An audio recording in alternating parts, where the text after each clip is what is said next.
আমাদের, তো মন খারাপ খুব সবারই। চলে যেতে হবে ছেড়ে, দুদিন ভীষণ এনজয় করলাম, ভীষণ ভালো কাটলো। আর আজকে সেই অবস্থা, কষ্ট লাগে ভীষণই। তো কী হবে, ছেড়ে তো যেতেই হবে না, আবার আমাদের নতুন লাইফস্টাইল আবার শুরু করতে হবে। তো চলো আজকে খাওয়া দাওয়া, এখন ব্রেকফাস্ট সারবো, ব্রেকফাস্ট সেরে তারপরে যাবো। আর দুটো সাইড সিন বাকি আছে, দুটো সাইড সিন করে তারপরে আমরা স্টেশনে চলে যাবো। তো চলো ব্রেকফাস্ট টাইম, এখন আমরা ব্রেকফাস্ট করছি, কচুরি, তরকারি আর মিষ্টি। তো এই ব্রেকফাস্টটা করেই আমরা চলে যাব সাইড সিনে, একটা মেলায় যাব, খুব সুন্দর মেলা, তোমাদেরকেও দেখাবো সেই মেলাটা। আর এখন সব খেয়ে দিয়ে নিয়ে তারপরে একবারে এই হোটেলটা আমরা ছেড়ে দেবো। হোটেলটা ছাড়তেও মনটা খারাপ লাগছিল, খুব সুন্দর ছিল হোটেলটা আমাদের। আমারটাও তো দিয়ে দিই, আমি খাবো না।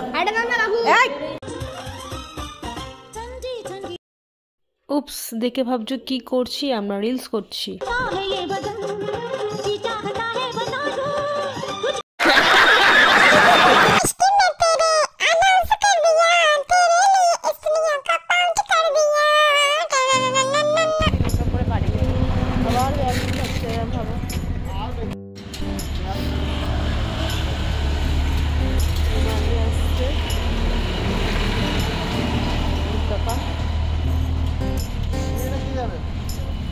মাল তোলেনি এখনো, গোছাচ্ছে এইদিক ওইদিক করে, সব জায়গায় নিয়ে যাবে জিনিসপত্র। খারাপ লাগছে এখন, বাপি এত ভারী ব্যাগ নিয়েছি,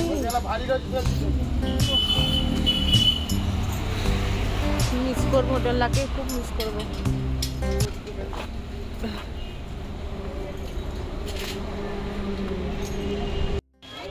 আমরা চলে এসছি, এটা কোথায়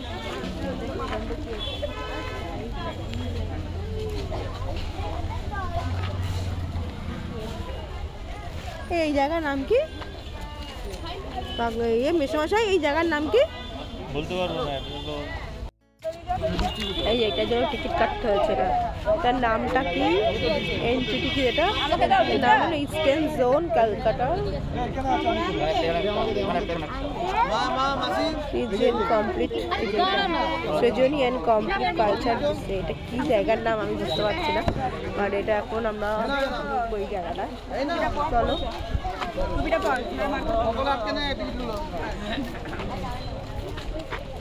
খাওয়া আভি হয়ে গেছে।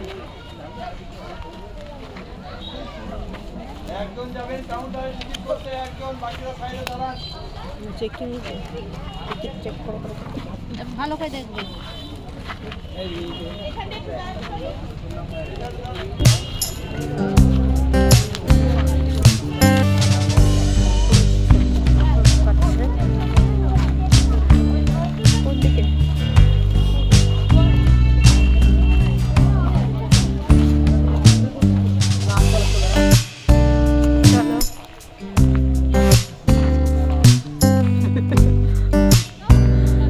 হাতের কাজ, এটা হলো হস্তশিল্প মেলা, নামটা জানতাম না আমি। তো দেখো সব হাতের কাজ।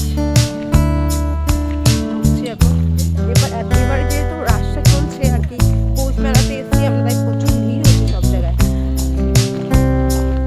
সাজানো হচ্ছে খুব সুন্দর। দেখো এদিকে একটা রাস্তা চলে যাচ্ছে, এইদিকে একটা রাস্তা চলে যাচ্ছে, এই যে চারিদিকে গাছগাছালি, হাতে সব ড্রয়িং করা, এ করা।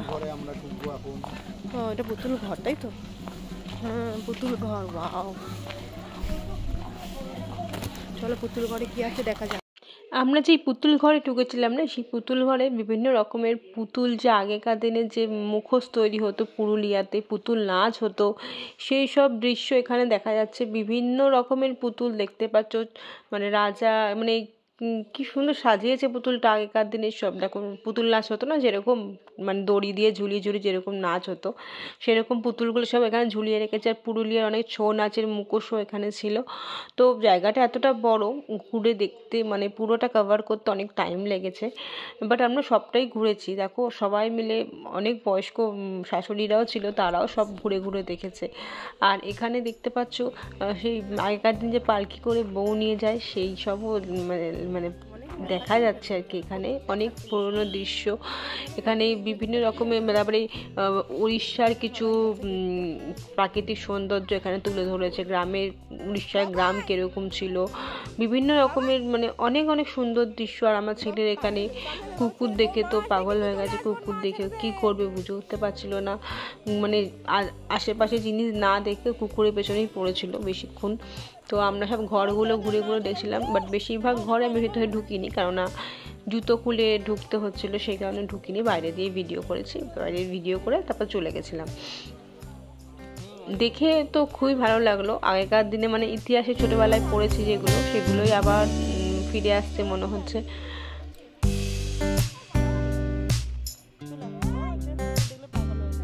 এখানে বিভিন্ন রকম হাতের কাজ, হস্তশিল্প মেলা, তাই আমরা এগুলো ঘুরে ঘুরে দেখছি। এখানে একটা ধুলো উঠছে না এইসব জায়গায়, এখানে একটা হাতের কাজ আছে, ঘর আছে, এইসব জায়গাতেও আছে। এই দেখো দেখছো, আর এই ভেতরেও অনেক কিছু আছে, কে জানি ছবি ছবি আছে আর কি। জুতো খুলে ঢুকতে হবে, জুতো আর খুললাম না।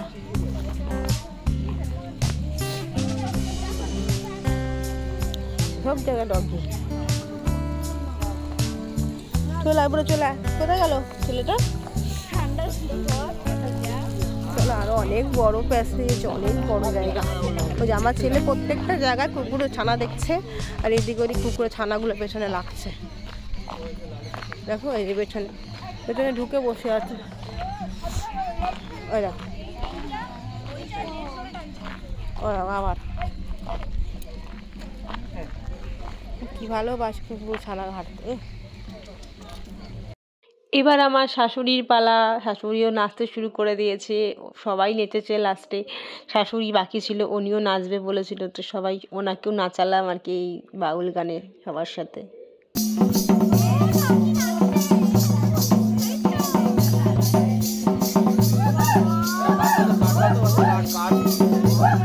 এখানে সবাইকে ভয় লাগাচ্ছে ভূতটা।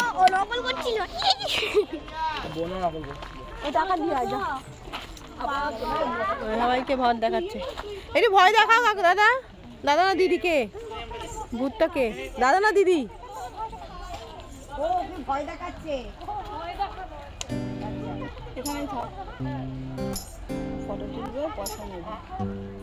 হ্যাঁ, আমাদের শান্তিনিকেতনের জার্নিটা প্রায় এখানেই আমরা শেষ করলাম। আর এই জায়গাটা ঘুরে দেখার পর আমরা ডাইরেক্ট চলে গেছিলাম স্টেশনে। স্টেশন থেকে একদম ট্রেন ধরে বাড়ি আর কি। তো তারপরে আমি আর সেরকম ভিডিও করিনি। তো যেহেতু ট্রেনে করে অনেক লাগেজ বইতে হচ্ছে, সে কারণে বেশি ভিডিও করতে পারিনি। তো তোমাদের আজকে এখানেই শেষ করলাম। কেমন লেগেছে আমাকে অবশ্যই কমেন্ট করে জানাবে। আর শান্তিনিকেতনে এখন খুব সুন্দর সুন্দর দেখার জায়গা হয়েছে, নতুন মেলা হচ্ছে, অনেক কিছু হয়েছে। তো যারা এখনও শান্তিনিকেতন আসেনি, শীতকালটা অবশ্যই ঘুরে এসো, খুব ভালো লাগবে সবারই ঘুরতে শান্তিনিকেতন। তো চলো টাটা, আজকে এখানেই শেষ করলাম। আবার খুব তাড়াতাড়ি আসবো অন্য একটা ব্লগ নিয়ে।